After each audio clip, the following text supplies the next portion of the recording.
పిత పుత్ర పవిత్రాత్మ నామమున ఆమె. క్రీస్తునాథుని యందు ప్రియమైన సహోదరి సహోదరులారా, మిమ్మల్ని అందరినీ కూడా ఈరోజు ధ్యానాంశమునకు ప్రేమపూర్వకముగా ఆహ్వానిస్తూ ఉన్నాను. మత్తయి శుభవార్త 7వ అధ్యాయము 12వ వచనము నుండి 14వ వచనం వరకు. ఇతరులు మీకేమి చేయవలనని మీరు కోరుకొందరో దానిని మీరు పరులకు చేయుడు. ఇదియే మోషే ధర్మశాస్త్రము, ప్రవక్తల ప్రబోధము. ఇరుకైన ద్వారమున ప్రవేశింపుడు, ఏలయన విశాలమును సులభమునైన మార్గమును వినాశనమునకు చేర్చును.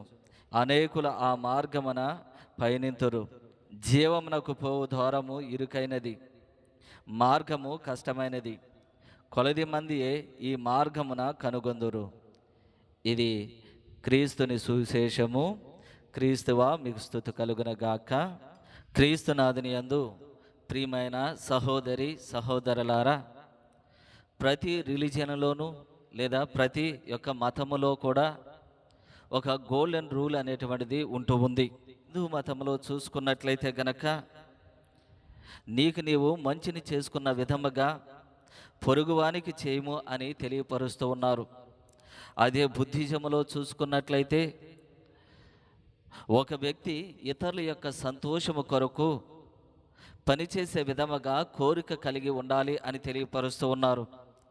అదే ఇస్లాంలో మనం చూసుకున్నట్లయితే గనక ఇతరులు నీకు ఏ విధముగా అయితే హాని చేయకూడదు అని నీవు కోరుకుంటూ ఉన్నావో అదే విధముగా ఇతరులకు కూడా హాని చేయకు అనేటువంటి ఒక గోల్డెన్ రూల్ అనేటువంటిది ఉంది.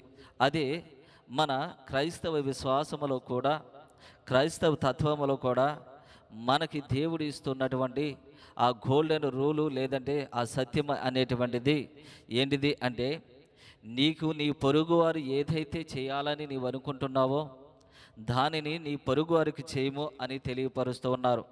ఈ విధముగా జీవించినటువంటి వ్యక్తి క్రీస్తు ప్రభువు. పరుల కొరకు జీవించినటువంటి వ్యక్తి క్రీస్తు ప్రభువు.